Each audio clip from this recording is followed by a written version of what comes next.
Hey everybody, it's Master Gallengeist here, bringing you my review of the latest episode of the Book of Boba Fett, The Tribes of Tatooine. And I enjoyed this episode, but again, I enjoyed more of the flashback sequences than the present day kind of stuff that we're getting with Boba Fett, detailing his stuff with the daimyo. Now, granted, that did move forward a little bit and introduce some new kind of interesting things, but I was more gripped with what was going on in Tatooine and Boba Fett with the Tusken Raider clan. So, let's deal with that stuff first, actually. So, we see that Fett's pretty much trying to learn stuff with what's going on in the tribe, being taught how to use the sticks that the Tusken Raiders use, the Gaffi sticks, I believe. Yeah. And being taught how to do it. And it's cool that he doesn't get it completely at first. Like, granted, he is like a fearsome warrior known throughout the galaxy, but he's still learning how to utilize this stick in different kind of ways. And it was kind of cool to see him trying to figure out and pick up and do the moves that the other kind of main Tusken Raider person that we've seen doing. Well, they're kind of out doing their own thing, and then suddenly we see this kind of train blasting through, and they just start opening up fire on them. Now, granted, the Tuskens had pretty much gotten into defensive positions beforehand, but it's still the Bantha got killed. A couple of the Tusken Raiders were killed as well, and Fett did help bring the dead to their funeral pyre kind of thing that they were doing.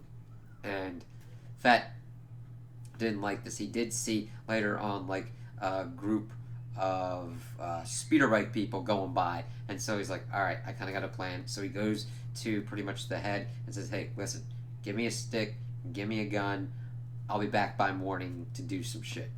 So he goes up, we see the speeder bike people acting like dicks in a bar, and one dude's like, this isn't right, and pretty much gonna get screwed over. And we see Fett just come in with the gun and the stick, and we're like, yep, I got this, and then just proceeds to whoop their asses. Now, granted, the gun he uses more as a club, and then of course that breaks, but he's able to like do some good ass whooping scenes through here, and I liked how it was done. It wasn't completely all jumping everywhere, and it worked into a clear enough manner that you could see what was going on and see that Fett's like, yeah, screw this. Then goes up, gets a drink from the bar, and we're like, yeah, all right, cool. Doesn't really say anything, and then walks out, sees their speeder bikes, and takes them with him. So he gets back there by dawn. They're freaking out at first because it's like, shit, speeder bikes coming around our asses. Well, he gets up there, he's like, listen, this is a gift for you, and they're like getting ready to kind of like rip them apart. He's like, no, these are mine, and I'm going to teach you how to ride them and everything. And that his plan is to take on the train. And so we get a nice kind of cool little training montage as we see him trying to like teach him how to do it. It's like, listen, forward, brake, all that kind of stuff. And then the one dude gets on and is like, all right, let's do this. And immediately goes backwards. I always kind of like those kind of gags. It's like, all right, cool. Yeah, it's a trope and everything. But you're like, all right, let's see it. And okay, cool. So we see he's trying to pretty much teach them how to utilize the speeder bikes and their own kind of tactics to go up against this train. Pretty much training this one Tusken Raider to keep jumping in between different kind of speeder bikes. And it's really kind of a cool kind of moment when you actually see it's a cool little character thing. It's like, all right, we see him fail in various different kinds of ways. It's not the same kind of fail over and over again. So I do like that they kind of switched that up. But when he actually really gets it and hammers on it, it's really kind of cool. So, we see that they are going and they go up against them. We see that the little kid is pretty much going to be used as, I don't know. He's like a signal dude, but I don't know what exactly he's signaling. See, that's the kind of downside to the kind of language barrier that Fett's got with him. He is able to communicate pretty much kind of sign language and everything. And we do eventually, towards the end of these flashback scenes in this one, get kind of subtitles for what the Tusken Raiders are saying. But the thing is, I'm like, all right, I don't know. I think it's kind of like a distance kind of thing that he's going for. But everybody gets ready, locks and loads, goes out. They pretty much get onto the train and are trying to like take out the guards and everything. But they are they do take out some Tusken Raiders. They do take out some speeder bikes. The usual badass Tusken Raider pops off like a motherfucker, gets in there and starts whooping ass like ain't nobody's business. I like this dude. Or girl, I don't care which. This person kicks all kinds of ass. And it's just like, yep, I did this shit. What you want? Kind of effect. But they're able to like get through, see the kind of different situations. They gotta watch out because the droid is like almost on a suicidal thing. I'm being like, we are blasting this motherfucker as fast as we can do it. And it blasts off some of the security forces, blasts off some of the Tusken Raiders as well. But we see that Fett gets down like, hey, slow this shit down. It's like, whatever, dude. And jumps the fuck out and is like, yeah, I ain't getting down to this shit. It's like, all right, cool. That's just like, shit. But he's able to kind of like utilize this stick to use the brakes to pretty much stop it and everything. So they get all that out. They start kind of seeing what's kind of effect. They've got a good amount of people from the syndicate, and they're like, all right, what do you want? It's like, all right, we want better terms for what's going on. Yeah, you can keep going through here, but you pay your toll. This dude see it's for the Tuskens. And the thing is, we also kind of learn in these flashback scenes that there's many different kind of Tusken Raiders to follow different kind of stuff. Most of them, not most of them, there's some that for their survival utilize more kind of violent tactics and everything, whereas they are usually not that much of a violent kind of one. But Fett's pretty much initiated his own kind of little syndicate thing here. I mean, like, yeah, you're going to pay your toll and stuff like that going through here. You're not going to do this shit. It's like, yeah, we only fired on them because we thought they'd, like, screw with us. It's like, okay. I can kind of see that if other Tuskens are doing it, but if you immediately see Tuskens and open fire, you're pretty much going to make it so that way they're going to be trying to fight you back because you're killing them and their animals and everything. Stupid. But Fett also asks, all right, do you have any spice on here? Of course, from Kessel, used by mined by slave labor and everything. She says, oh yeah, like that. So let's see. You guys are gonna walk back to wherever it is. Talk about the whole arrangement. You're each gonna get a black melon. It's like, okay, it's a melon. That's what they've been digging up. And you're gonna leave the water tank here. It's like, all right. And I'm like, interesting. I didn't expect Fett to let them go like this. Now, granted, they did take out some of the security forces on the train, but I thought he'd be like, all right, we're going to have to, because this train's probably been coming through every so often and taking out Tusken Raiders. So I wasn't expecting him to be this lenient, and it was kind of interesting and kind of cool. Kind of lines up how he wants to be more rule with respect as daimyo of Jabba's kind of territory in the future. So it's kind of like, all right, that's kind of cool. And of course, the Tuskens now have also all the water and everything. It's like, all right, cool. Well, that's all settled up. They're having a kind of cool thing, and he's like, all right, I want to give you a gift. He's like, oh, a lizard. That's kind of interesting. He kind of blows a dust thing, and then the lizard goes up his nose. I'm like, okay, this is going to be kind of fucking freaky, isn't it? Because it went in, and he's like, I think it's going in my brain or something. This is kind of fucked up. And then he then has this kind of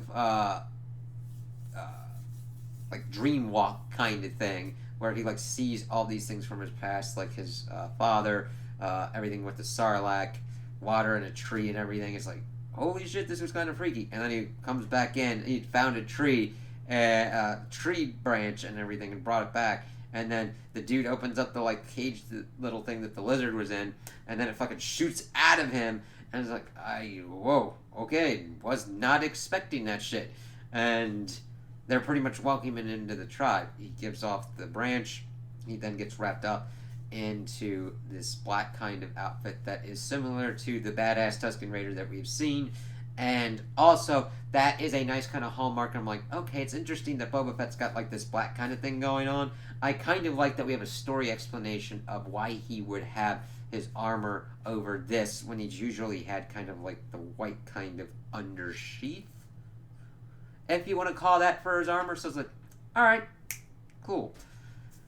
And it's really kind of cool because they do a whole suit up scene for him and everything. He comes out and we see that he then gets they're at a kind of, I almost want to term it a forging station for the stick. and we see them kind of do all this stuff. The kind of forger, blacksmith kind of person shows Boba Fett what to kind of do, and he's able to do it himself. And it's like really kind of cool to see that kind of moment of you are involved with making this kind of stick and it's doing all right. And it's like that's actually pretty awesome. And then that part ends with him coming to this fire and then doing this kind of ceremonial dance with the staff with all the kind of moves that he had been taught, and seeing the rest of the Tusken Raiders kind of getting in on it was really kind of cool. I'm like, alright, I'm good with this. Now, let's go to the kind of present day, more recent kind of stuff going on. We see that Fett tries to get information from the assassin. It's not really going that well, so Fennec is like, alright, let's just feed you the Rancor, puts him down into the pit, and we get some kind of information that this is like a deadly assassins group that this person is with, and they usually aren't going to talk. So Fennec, of course, is like, alright, cool. And he goes down. He's like, alright, cool, the mayor hired me. Holy shit. It's like, we don't have a Rancor, you idiot. So they pretty much rack him up, and then they just walk in to the mayor's office in Mon Espa, and of course we get a little bit of the stuff the dude at this like, do you have an appointment and all that kind of stuff, and Fett's like, whatever. So the mayor's attaché is like, hey, okay, cool, you're here, yeah, you're gonna have to make an appointment with the mayor. And Fett's like, I don't give a fuck, and then just goes on in. It's like, well, I've got your assassin here, and we see that it's an Ithorian, I believe. I don't know. They change up certain kind of things.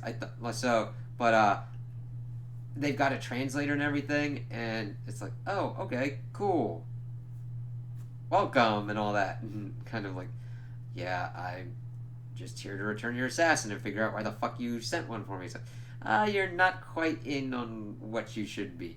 I thank you for bringing this assassin to our attention, and we'll offer you the bounty on it. As one of the guards shoots him in the head. It's like, I don't know. If I'm the mayor and I have like an assassin that I could potentially get information from, I'd be kind of hard pressed to fucking kill him right on the spot. But I think that the mayor's just trying to make this go away. And Fett's like, oh, I'll take this bounty, however, more as the tribute you should have given me. And Fennec, of course, takes it. He's like, maybe you should kind of like go to the sanctuary place, the bar that he was in the previous episode with. What is the person who's in charge of that? And see kind of what's going on. And Fett, of course, goes there and he's like, alright, mayor told me to come down here, so what's kind of happening? She's like, you didn't hear that the twins are here to claim their late cousin's territory. So evidently we got two other huts popping off on here trying to get everything.